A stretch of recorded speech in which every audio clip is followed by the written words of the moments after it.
Hi guys, welcome back to my channel. నేను మీ సంధ్య. ఇదైతే నిన్నటి వ్లాగ్ అండి. నిన్న నైట్ మేము చపాతీస్ చేసుకున్నాము. సో ఇక్కడైతే మాకు అన్నయ్య చాలా హెల్ప్ చేస్తున్నాడు నాకు. నేను రౌండ్ బాల్స్ వేసుకొని చపాతీస్ చేస్తుంటే దానిపైన ఆయిల్ వేస్తున్నాడు. అది నాకు పెద్ద హెల్ప్. సో అక్కడ ఉండి వావ్ మమ్మీ బాగా చేస్తున్నావు మమ్మీ అంటున్నాడు. అలా అన్న కొద్ది నాకైతే నవ్వొచ్చింది. అసలు రౌండ్గా చపాతీస్ అస్సలు రాలేదు. ఏదో ఒకటో రెండో వచ్చి అవైతే మీకు వీడియోలో చూపించా.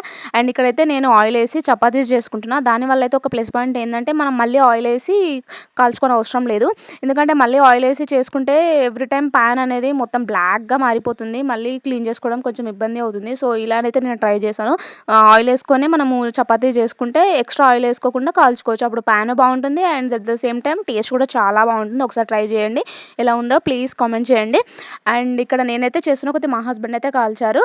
నేనైతే చపాతీ కాంబినేషన్కి సొరకాయ కర్రీ చేశాను. ఐ నో దట్ ఇది కొంచెం weird combination, but I like సొరకాయ కర్రీ. సో వీడియో వచ్చేసి ఇంతే. వీడియో నచ్చితే లైక్ చేసి ఛానల్ని సబ్స్క్రైబ్ చేసుకోండి ప్లీజ్.